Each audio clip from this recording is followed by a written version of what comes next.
समुद्र के अंतिम सतह तक सूर्य की रोशनी पहुंचती हो या ना पहुंचती हो, अगर पहुंचती भी है, वहां रखी हुई चीज को वो आकृष्ट करता है, वही वृश्चिक राशि है। और अगर वही लग्न में बन जाए, मतलब व्यक्ति वहां तक सोच सकता है जहां पर सामान्य व्यक्ति के पहुंच के बाहर की वो बात है। छोटी अवस्था में एक बड़ा अनुभव प्राप्त कर लेना, ये वृश्चिक लग्न वाले या वृश्चिक राशि वालों की ये बात होती है। एवं सतत युक्ता ये भक्तास्त्वां पर्युपासते ये चाप्यक्षरमव्यक्तं तेषां के योगवित्तमाः।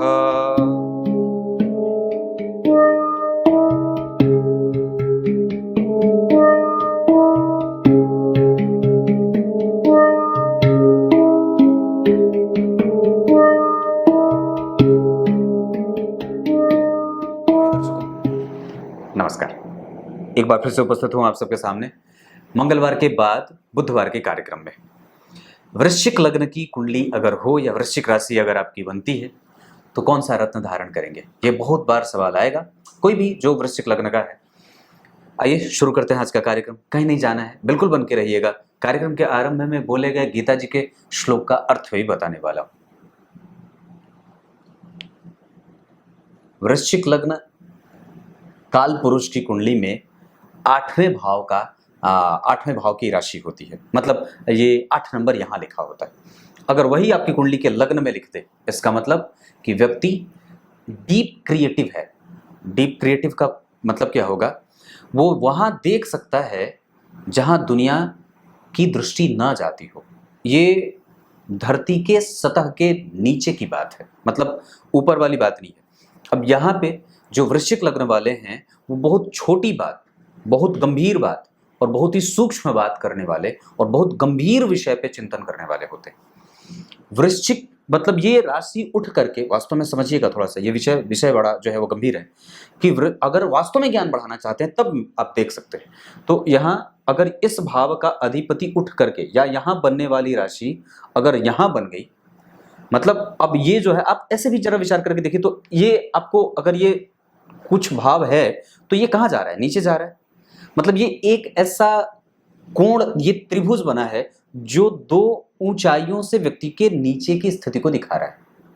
आप अगर कल्पना कर सकें तो ये भी नीचे ही है, पर ये उतना नीचे नहीं है। ये नीचे उठ करके वापस ऊंचा गया है, फिर नीचे उठा है, नीचे बैठा है, पर ये उसके बाद फिर अलग स्थिति। आप अगर भौगोलिक क्षेत्र से देखें तो, मैं ये आपको समझाने के लिए बोल रहा हूँ, वैसे ऊंचा और नीचा जैसी कोई बात नहीं है, पर आप इसको ऐसे, इसका अपने दिमाग में ऐसे बिठा सकते हैं इसको कि ये वो क्षेत्र है जो धरती के सतह के नीचे दबा हुआ है। दबा हुआ क्या होता है, विचार। दबा हुआ क्या है, मंत्र। दबा हुआ क्या है, आपके जो भाव हैं, आपका स्वभाव जो अंदर होता है, पर वस्तुतः उसका जो प्रभाव है वो सामने वाला भोग रहा होता है कि नहीं बात। आप किस नेचर को लेकर के आगे बढ़ रहे हैं, ये अष्टम भाव स्वभाव का भी होता है। व्यक्ति के सोचने की क्षमता की शुरुआत यहाँ से, स्वरूप यहाँ से, और यहाँ पे आकर के उसका प्रभाव और वो अल्टीमेट उसका परिणाम दिख जाता है कि व्यक्ति किस नेचर का है। ये स्वभाव का, जो चीजें आपको दिख नहीं रही हैं किसी भी व्यक्ति में, उसके विचार जो उसके दिमाग में चल रहे हैं, ये सब यहाँ से विचार किया जाता है। और वस्तुतः अगर यही deep thought analysis, deep creation, creativity का सुख है, ये पंचम भाव क्रिएशन का होता है, इसका सुख मतलब इसका और विस्तार है कि नहीं। तो ये जो है अष्टम भाव को आप रिसर्च का क्षेत्र कह सकते हैं। मतलब आप उसमें जितना गहरा जाते जाइए, ये समुद्र की तलहटी तक आपको लेके जाएगा और नीचे से फिर पेट्रोल निकाल करके आपको पेट्रोल डीजल दे देगा कि ले लो, ये कर लो। आप ऐसे समुद्र के अंतिम सतह तक सूर्य की रोशनी पहुंचती हो या ना पहुंचती हो, अगर पहुंचती भी है, वहां रखी हुई चीज को वो आकृष्ट करता है, वही वृश्चिक राशि है। और अगर वही लग्न में बन जाए, मतलब व्यक्ति वहां तक सोच सकता है जहां पर सामान्य व्यक्ति के पहुंच के बाहर की वो बात है। छोटी अवस्था में एक बड़ा अनुभव प्राप्त कर लेना, ये वृश्चिक लग्न वाले या वृश्चिक राशि वालों की ये बात होती है।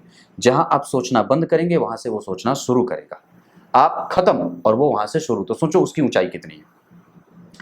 इस लग्न के लिए बहुत आवश्यक होगी कि ये कुंडली में पेन कहाँ गया, कि आप विचार क्या कर रहे हैं कि कुंडली में लग्न बना, अगर वृश्चिक या राशि अगर बनी तो उनकी एक राशि यहाँ भी बनी है। इसका मतलब है कि हमें इस भाव को विचार करने से पहले यहाँ भी देखना होगा। अब ये कोर्ट कचहरी और कोर्ट केस का मामला है, प्रतियोगिता का मामला है। तो इस कुंडली के लिए अगर मंगल लग्न में बैठे हों, द्वितीय में बैठे हों, तृतीय में बैठे हों, चतुर्थ में बैठे होंगे तो थोड़े कमजोर होंगे। पंचम में बैठे हों, छठवें बैठे हों, सातवें बैठे हों, आठवें भी बैठे हों, नवम में बैठे होंगे और गुरु के संग अगर बैठे होंगे या फिर यहीं चंद्रमा के संग बैठे होंगे तो दशम में बैठे होंगे, एकादशवें में बैठे होंगे और बुध यहाँ बैठे हों तो, और 12वें नहीं। मतलब अगर 12वें नहीं भी कहूंगा तो 12वें में भी आप रत्न पहन सकते हैं। कब? जब नवांश कुंडली में मंगल अपने ही नवांश में बैठे हों या उच्च के होकर के बैठे हों या केंद्र और त्रिकोण के अधिपति होकर के उन्हीं भावों में या केंद्र में ही बैठे हों। क्लियर है? क्योंकि आपकी कुंडली में यहां पे वो अलग बात है कि 12वें जा रहे हैं, लेकिन अगर नवांश कुंडली में वो अपने नवांश में या दृष्काण वगैरह में जो उनकी स्थिति अच्छी बन रही हो, सप्तमांश कुंडली में वो अच्छे बन रहे हो, केंद्र में बैठे हो, सप्तम भाव या सप्तमांश कुंडली में अच्छे बन रहे हैं, अल्टीमेट चार्ट D60 में जाकर अच्छे उनकी स्थिति का निर्माण हो रहा हो, बलाबल D27 वगैरह में उनकी स्थिति बड़ी अच्छी बन रही हो, दशमांश कुंडली में वो बलवान होते हो, अच्छे भाव के अधिपति होते हो, देखना क्या है ऐसे बता रहा हूं। तो निसंदेह यहाँ के बैठे 12वें और 8वें और 6वें के भी मंगल का रत्न पहना जा सकता है। क्या? मूंगा। क्या पहनेंगे? मूंगा। उसमें कई शेप वाले होते हैं, कुछ तिकोने, कुछ गोल, कैप्सूल जिसको बोलते हैं। वो एक अलग बात है कि आप कौन सा पहनना चाहते हैं, पर उसमें मुझे नहीं लगता है कि कोई विशेष अंतर वाली बात है। आप कोई भी मूंगा पहन सकते हैं। वो कोरल है, एक जीव है जो निसंदेह बहुत वर्षों के बाद उसकी निर्माण की प्रक्रिया चल रही होती है और बहुत वर्षों से वो निर्मित होता है, तब जाकर के वो कोरल में बनता है, मूंगा बनता है। मेरे हिसाब से इस कुंडली के लिए कहीं भी अगर मंगल बैठे होंगे, चतुर्थ भाव में थोड़े कमजोर अवश्य होंगे, कलह वगैरह बढ़ा देंगे, मानसिक शांति भंग कर देंगे।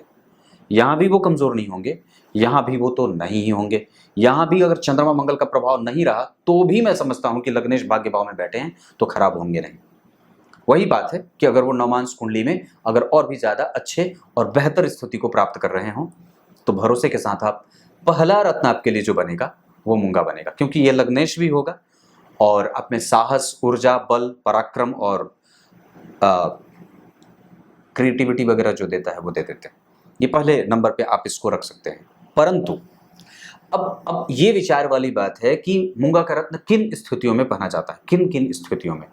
तो अगर राहु की दशा चल रही है और क्रोध आप पे बहुत ज्यादा हो और चौथे भाव पे पापक ग्रह का प्रभाव ज्यादा हो, जैसे शनि मंगल राहु केतु यहाँ देख रहे हो, शनि की भी दृष्टि पड़ रही हो, राहु की भी दृष्टि हो, केतु यहाँ बैठे ही हो, मंगल यहीं से देख लेते हो, अगर ऐसी स्थिति कुछ बन रही है कि चौथा भाव पापक ग्रह से प्रभावित है तो मूंगा नहीं पहनना चाहिए।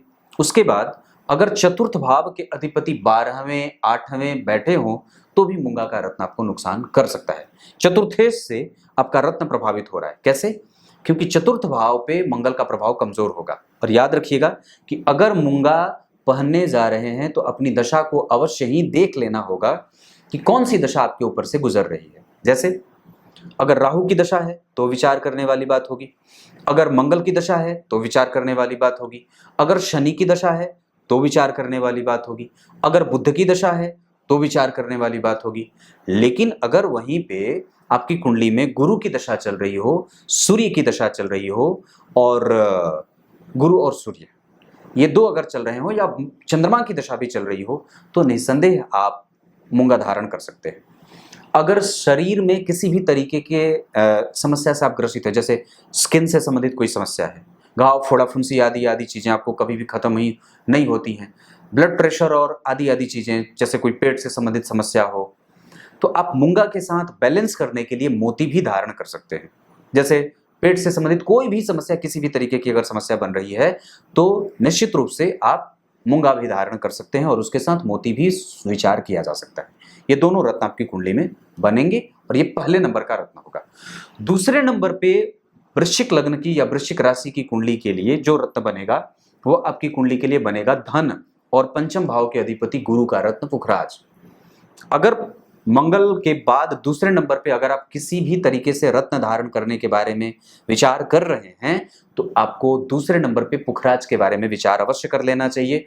निश्चित रूप से आपकी कुंडली में गुरु की स्थिति नवांश में भी देखनी होगी। वो कहाँ बैठे हैं, मतलब केंद्र और त्रिकोण में। वो कहाँ बैठे कहाँ के अधिपति हैं, 12वें 6वें 8वें के अधिपति नहीं हैं तो बन सकते हैं। उसके बाद वो D60 चार्ट में कहाँ बैठे हैं, बलाबल में उनकी स्थिति कहाँ बन रही है। उसके अतिरिक्त नवांश कुंडली में वो किस भाव के अधिपति हैं, किस नवांश में बैठे हैं, अपने बैठे हैं, किसी दूसरे के नवांश में बैठे हैं या फिर नीच के नवांश में बैठे हैं, तो फिर आपको गुरु का रत्न पुखराज धारण करने से बचना चाहिए, अन्यथा कर सकते हैं। क्लियर है? मतलब दूसरे नंबर पे आपको मैंने क्या बताया, पहले नंबर पे मूंगा, दूसरे नंबर पे पुखराज, और तीसरे नंबर पे जो रत्न निकल के सामने आएगा वो सबसे ज्यादा, अगर कुछ भी मन ना करे धारण करने को, कुछ भी धारण करने का मन ना करे, आप चुपचाप सूर्य का रत्न माणिक्य धारण कर लीजिए, चुपचाप। इससे आपका कर्म क्षेत्र, इससे आपके सामाजिक प्रतिष्ठा की वृद्धि, इससे आपके कोर्ट केस कचहरी के मामले, इससे सरकार का लाभ, इससे आपका स्वास्थ्य, इससे आपके आत्मबल की स्थिति, इससे आपसे स्किन से संबंधित समस्याएं, इससे हृदय क्षेत्र से संबंधित समस्याएं, इससे आपके परिणाम न मिलने की बात जो बनती है वो। और इसके अतिरिक्त आप अगर प्रतियोगिता परीक्षा की तैयारी कर रहे हैं, तो अगर यूपीएससी, बीपीएससी, सामान्यतः किसी भी स्टेट पीसीएस या राज्य लोक सेवा के बाद अगर केंद्र लोक सेवा में भी तैयारी में जा रहे हैं, तो निश्चित रूप से तांबे में, ब्रॉन्ज में भी या सोने में भी अगर स्थिति बनती है तो आप माणिक्य वहां भी धारण कर सकते हैं। सस्ते क्वालिटी का माणिक्य भी चलेगा, ऐसा कोई जरूरी नहीं आप एक ही बार 50,000 वाला कर दो, ऐसा नहीं है। आप सस्ते क्वालिटी का भी माणिक्य धारण कर सकते हैं, कोई आवश्यक नहीं कि एक ही बार सोने में ही धारण करें। पर मैं समझता हूं कि इस मामले में बहुत अच्छी बात यह रहेगी कि आप सस्ते क्वालिटी का कोई भी एक माणिक्य अगर ले लेते हैं। हालांकि रत्न और पत्थर में अंतर होता है, लेकिन फिर भी मैं समझता हूं कि अगर रत्न के साथ साथ अगर वो जातक जो माणिक्य धारण करना चाहता है, उसके साथ साथ ओम आदित्याय नमः का निरंतर अगर जप करता रहे, प्रत्येक दिन कम से कम 3 माला, उसको किसी ज्योतिषी के पास कभी भी जाने की आवश्यकता नहीं पड़ेगी। किसी की बात करता हूं, एकमात्र ग्रह जब आपकी कुंडली में सूर्य इस कुंडली के लिए दशमेश बलवान हो जाएंगे तो किसी भी तत्व को फिर से आपको जागृत करने की कोई आवश्यकता नहीं होगी। एकमात्र ऐसा तत्व जो सभी चीजों को अपने आप में समाहित कर लेता है। गौर करिए, जब आप वृश्चिक लग्न की बात करेंगे तो वृश्चिक लग्न की कुंडली में सूर्य दशम भाव के अधिपति होते हैं, दिग्बल क्षेत्र है उनका। और अगर वो लग्न में बैठे हों, चतुर्थ में बैठे हों, सप्तम में बैठे हों, दशम में बैठे हों, नवम में बैठे हों, पंचम में बैठे हों, धन में बैठे हों, बाहर भी बैठे हों, 12 में भी बैठे हों, तो भी मैं समझता हूं कि वो खराब नहीं होंगे। कारण क्योंकि वो इस कुंडली के लिए 12 में भी बैठेंगे तो आपकी कुंडली के लिए वो बाहर का दरवाजा खोलेंगे और कुछ ना कुछ आपको वहां से भी दे देंगे। एक बात जो सबसे ज्यादा आवश्यक है कि आपको सबसे ज्यादा इस बात पे विचार करना चाहिए कि आपने रत्न के साथ साथ किसी भी तरीके से पूजा पाठ वगैरह करना है या नहीं किया। जैसे गाय की सेवा, मंदिर का दर्शन, हनुमान चालीसा का पाठ, सूर्य को अर्घ्य, रविवार को नमक, रविवार को मांसाहार बिल्कुल वर्जित है, रविवार को नमक बिल्कुल एक वक्त नहीं खाना चाहिए। ये सनातन प्रक्रिया के अंतर्गत ये सारी चीजें अवश्य ही हमें सूर्य को खुश और प्रसन्न करने के लिए निश्चित रूप से अगर ये कहा। मुझे बड़ी अच्छी बात ये लगी जब मुझे लोग फोन करते हैं तो कहते हैं कि पंडित जी आपके कार्यक्रम से मैं तो सीख ही रहा हूँ और साथ ही साथ आपके उपाय जो बताए गए हैं वो भी करता हूँ। तो तीसरे नंबर पे मैंने क्या बात कही कि आपको अगर पहनना होगा तो सबसे पहले मूंगा, और कुछ नहीं पहनना है तो सबसे पहले आप माणिक्य धारण कर सकते हैं। चौथे नंबर पे जो रत्न बनेगा वो बनेगा मोती या फिर स्फटिक की माला भी धारण कर सकते हैं। वैसे रक्त चंदन की माला इस कुंडली के लिए बहुत अच्छा बन जाए, इसके अतिरिक्त मोती की माला अच्छी बन जाए, या एक सिंगल मोती भी आप अपनी कुंडली में, अगर ऐसी स्थिति में चंद्रमा अच्छे बने हो, राहु की दशा वगैरह चल रही है तो भी मोती धारण किया जा सकता है। अगर चंद्रमा यहाँ हो, यहाँ हो, यहाँ हो, यहाँ हो, यहाँ हो, यहाँ हो, यहाँ हो, यहाँ हो, यहाँ हो, यहाँ हो, कहीं भी बैठे हो, और अगर यहाँ बैठे हो तो मंगल या बुध से देखे जा रहे हो तो खराब नहीं होगा। यहाँ मंगल बैठेंगे क्यों, अगर मान लीजिए चंद्रमा यहाँ बैठे होंगे तो भाग्य भंग योग लगाएंगे, लेकिन अगर मंगल की दृष्टि पड़ जाएगी तो वो भंग हो जाएगा, भाग्य योग भी भंग हो जाएगा। इस कारण से अगर मंगल की राशि बन रही है लग्न में और रत्न के बारे में अगर आप विचार कर रहे हैं तो इन चारों रत्नों में से कोई एक रत्न आप धारण कर सकते हैं। विशेषतया राहु की दशा में अगर एक रत्न, इतने सारे बताए मैंने, और राहु की दशा चल रही हो तो बाएं हाथ के मध्यमा उंगली में लाजवर्त के साथ आप पुखराज भी धारण कर सकते हैं। इसमें तो पुखराज अगर चलेगा, पुखराज नहीं चलेगा, इसमें पुखराज धारण कर सकते हैं, इसमें माणिक्य धारण कर सकते हैं, इसमें मोती धारण कर सकते हैं, और इसमें अगर ये तीनों में से कोई एक पहन लिया तो इसमें आप लाजवर्त धारण कर सकते हैं बाएं हाथ की मध्यमा उंगली में। मंगलवार को ये रत्न पहना जाता है। इस पे एक अलग कार्यक्रम बनाऊंगा कि कौन सा रत्न किस किस स्थिति में और कैसे पहना जाता है। क्लियर है ये चीज?